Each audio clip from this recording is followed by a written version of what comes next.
Hi everybody, welcome to another video in course Algebra, section 2.7, inverse functions. Inverse function.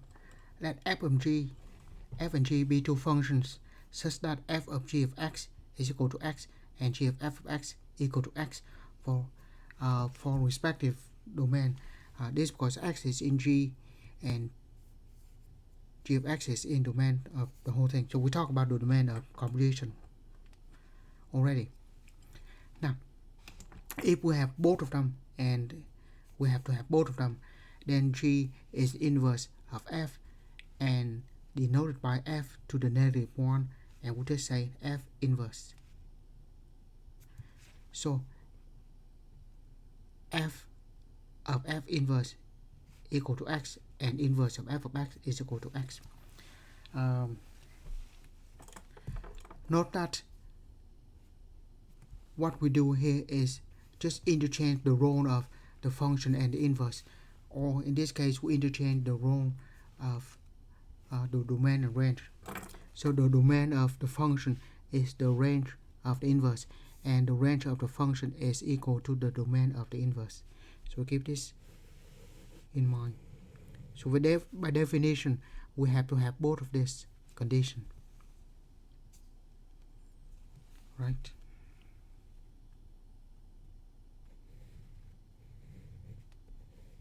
Need to have both, of course, for every x in the respective domain.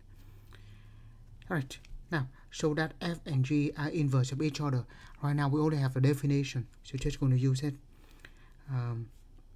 F of x, and also here we say inverse of each other. We can show that the inverse is unique. So f is inverse of g and g is inverse of f, so they are inverse of each other. Bottom line is we have to check both of them. First, f of g of x must be equal to x, and second one, g of f of x must be equal to x. We have to check both. Right, first, f of g of x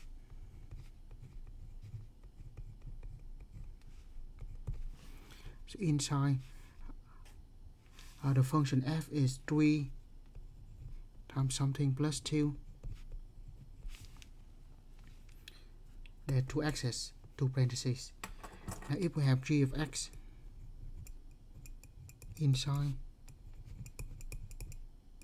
so that's what we have. So here we have 3 times g of x is x minus 2 over 3 plus 2. We can cancel out the 3, 1 on top, 1 above the division line, 1 below, cancel out, and we just have x minus 2 plus 2 is equal to x. So yes, that's good. And let's check the other one, g of f of x. G of something is equal to something minus 2 divided by 3. Now if we put f of x in one of the parentheses, we do that for every parentheses. F of x is 3x plus 2.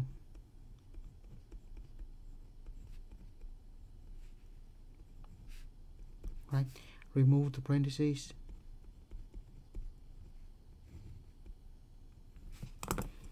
Here we can cancel out the 2.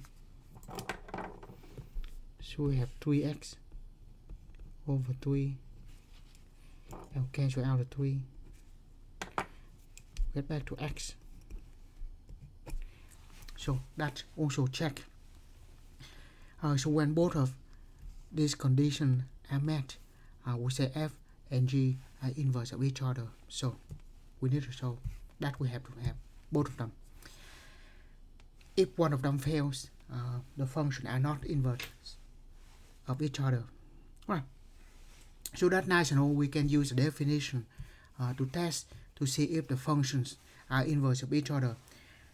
But if we want to find the inverse, this is how we try to find the inverse. So this is the step that we need to find the inverse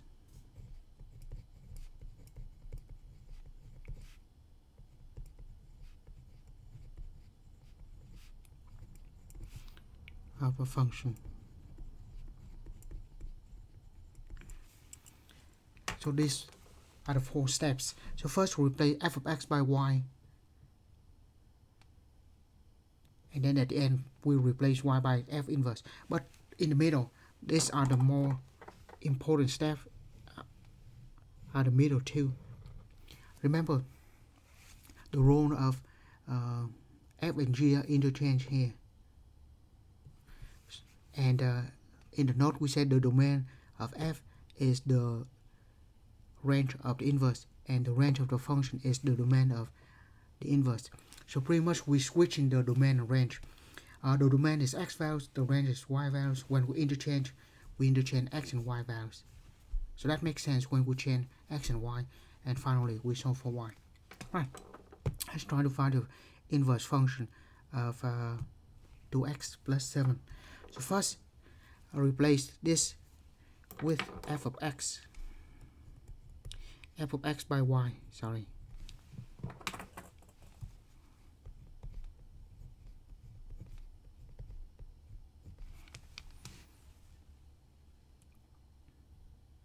Right, next interchange x and y. So x go to x become y and y become x. Interchange x and y. So this step is, after we do that, replace, we interchange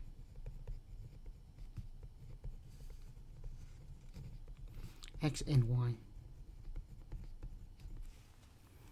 And finally we just need to solve for y.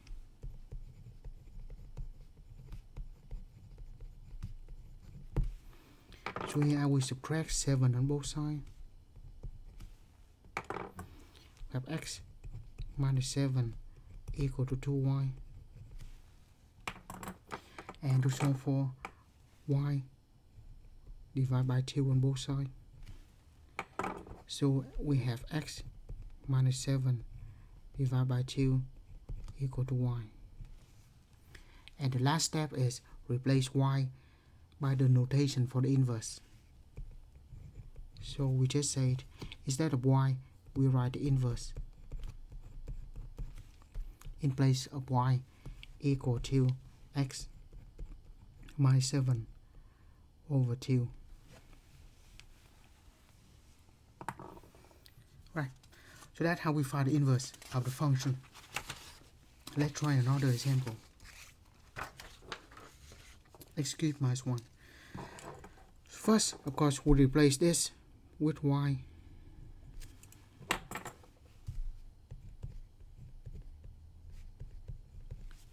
Right, and then interchange x and y.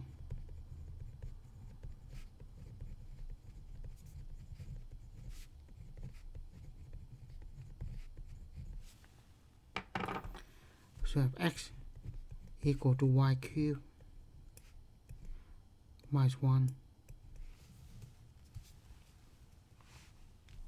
Interchange x and y, and then we solve for y.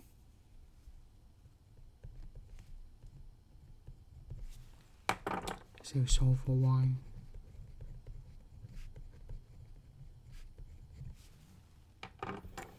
So x plus 1 equal to y cubed. And to get rid of the cube, we take the cube root on both sides.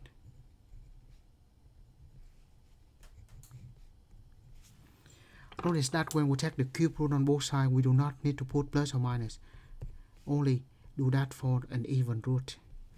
Bottom line, we have y equal to cube root of x plus 1. So we say, instead of y, we use the notation for the inverse.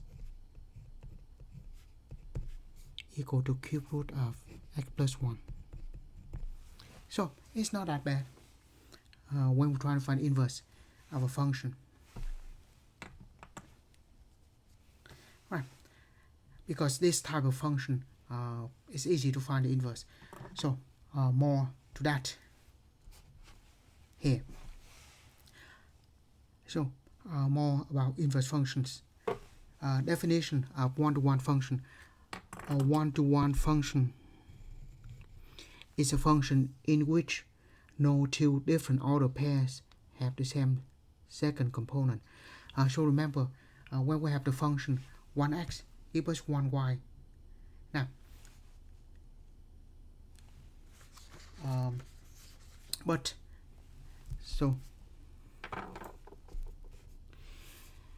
a one-to-one function, not only that, we have so that the order pair have no two different order pair have the same second component.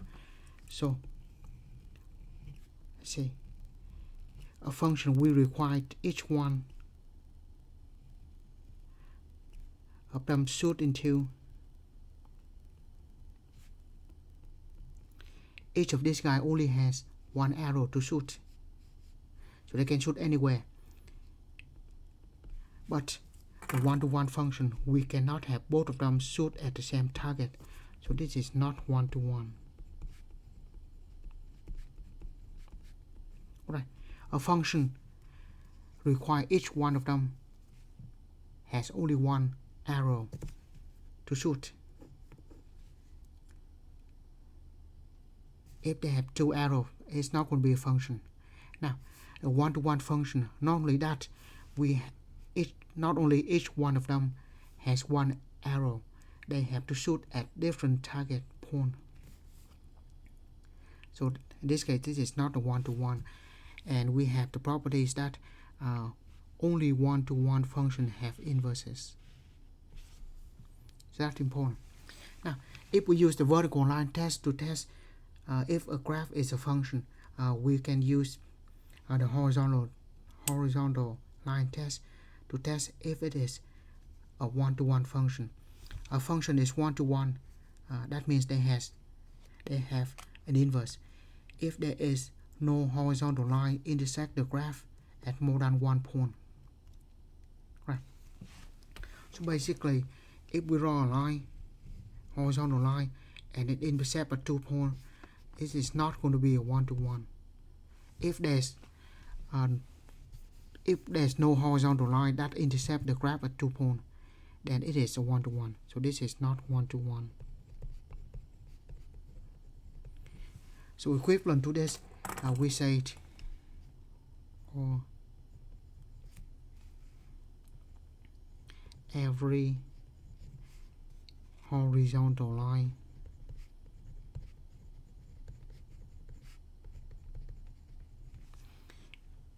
intersect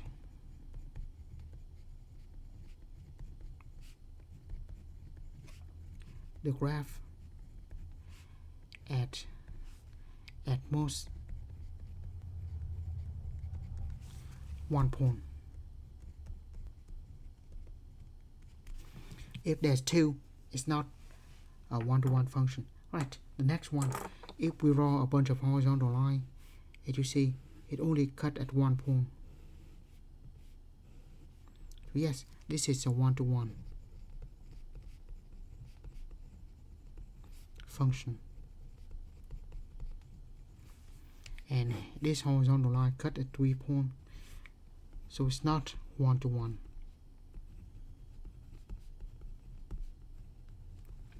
Right, so all the horizontal line cannot cut the graph more than 1 point. If there's cut the graph at 2 points, it is not a one-to-one function. Right, now also the inverse.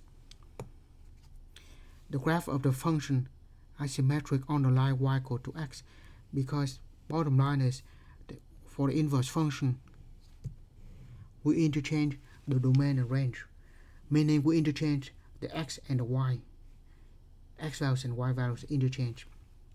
So in that case, we will have the graph of the function and the inverse will be symmetric on the line y equal to x, because on the line y equal to x is y and y is x, so it can be interchanged. Right, let's see. Let's put all of that together. Let's look at this example. Find the inverse of this function f of x plus equal to x squared plus 1. By the way, we can see that x squared plus 1 is not a one-to-one function. So we say it in general,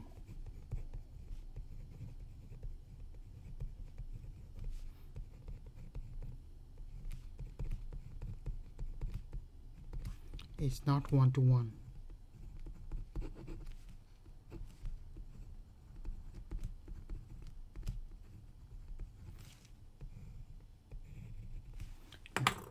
Because if the function goes like this, it is not one-to-one. However, in this particular example, we have x greater than or equal to 0. So we're only talking about the part on the right of the y-axis. So in this case, actually this is a dot here. So in this case, this is a one-to-one function. So we should have an inverse. Right, still one-to-one. This is for x greater than 0, greater than or equal to 0. Right, now let's find the inverse. Right, so once again, let's just rewrite the function. To find the inverse, replace f of x by y. So the fourth step of finding inverse, that's what we do here.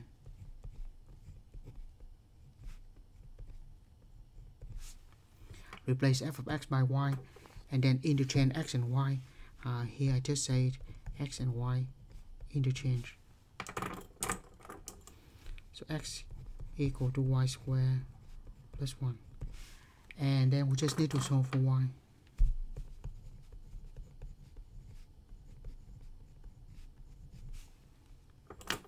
So we can subtract 1 on both sides.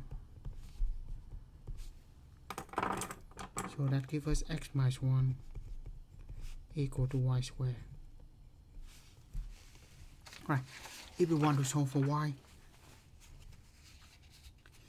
we're going to take the square root on both sides. Remember, every time we do that, put plus or minus.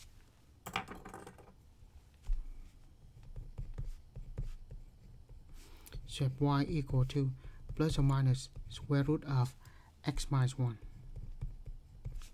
Let's just rewrite this. Y on the left hand side. Right, and that is the problem. Something like this is not a function, because for one value of x, there are two values for y. So it's not going to work. So what we have to do here, remember we looked from the beginning, indeed it is not a one-to-one function in general, but it is a one-to-one function for x greater than or equal to 0. Now, remember the step where we interchange x and y, we have to do that also. Here, originally we have x greater than or equal to 0. When we interchange x and y, the condition instead of x we change to y. So everything switch, x becomes y, y becomes x, domain and range are interchanged. Right? Now of course when we have greater than or equal to 0, it has to be positive. So y equal to square root of x minus 1. And finally, the notation for the inverse.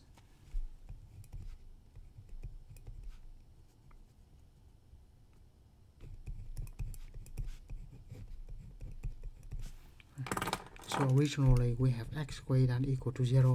When we interchange, it becomes y greater than or equal to 0. Right, now let's just plot this. We talk about x squared plus 1.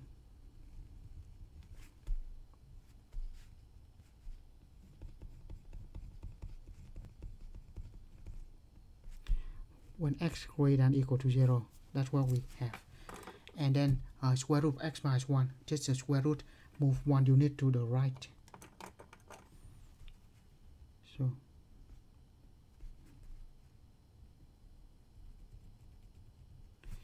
this is the inverse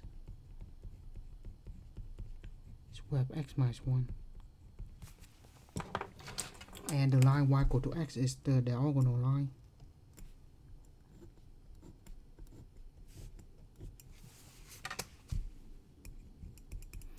As you see, the graph of the function and the inverse indeed are symmetric on the line y equal to x. Do we have the point here? Right, so that's why we have to check the graph and make sure we have the one-to-one function to begin with. Right. There's another example here. Find the inverse of f of x equal to negative of x plus 2. Right. So what we do is replace f of x by y.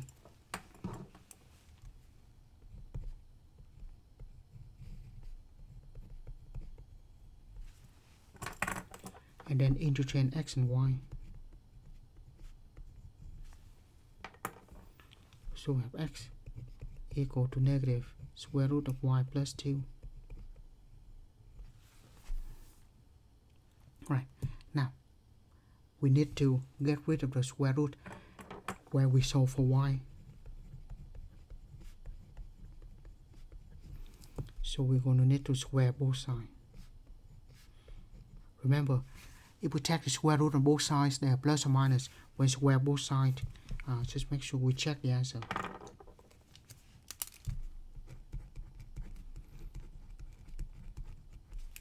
Right. So square both sides.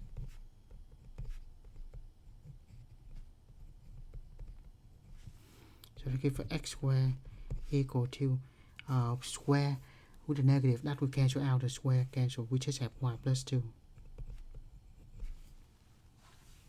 Right. A square of a negative or positive is the same. Consider this example. So when we square, we're just going to drop the negative sign. And in that case, the square root square is cancel out. And then finally, to solve for y. So have x squared minus 2 equal to y. Alright, so we use the notation for the inverse, replace into y, and we say that equal to x squared minus 2. Now, we do need to check. So what do we need to check for? Well, notice that x squared minus 2, that is not a one-to-one function either. So only one-to-one function has an inverse. So there's something wrong with this. Right? So let's just look at the graph. Square root of x plus 2. So square root of x will like this. And the plus 2 should be 2 units to the left. And then we're going to flip. So x square root of x, move 2 units to the left, and then flip upside down. So this is the graph.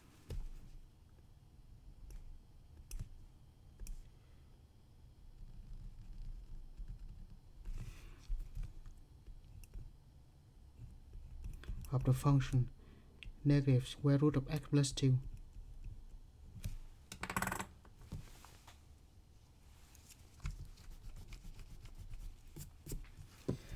Now, if we're going to graph x squared minus 2, it's just x squared minus 2.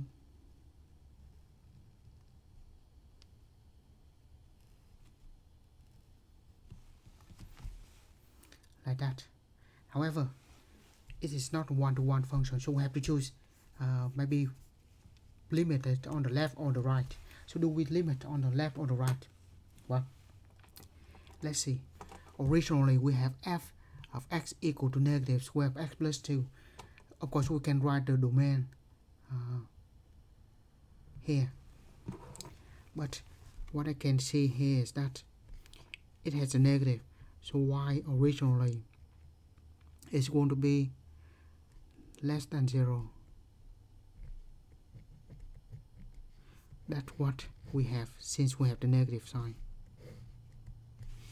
Now when we interchange x and y, x become y, y become x. It could be equal to 0 too. So that becomes x less than or equal to 0. So we're talking about only the left sign here.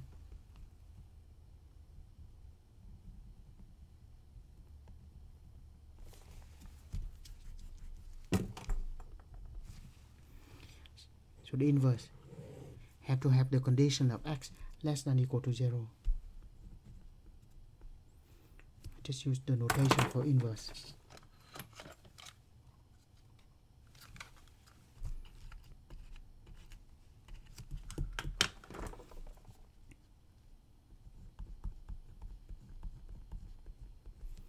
X squared minus 2 when x less than 0, less than or equal to 0, sorry. Yeah. So remember, square both sides, that's where we check the answer. And what we check is that the inverse is not a one-to-one. And it means this function in general is not one-to-one. So we have to limit that. And the way we limit that is from the original y less than or equal to 0.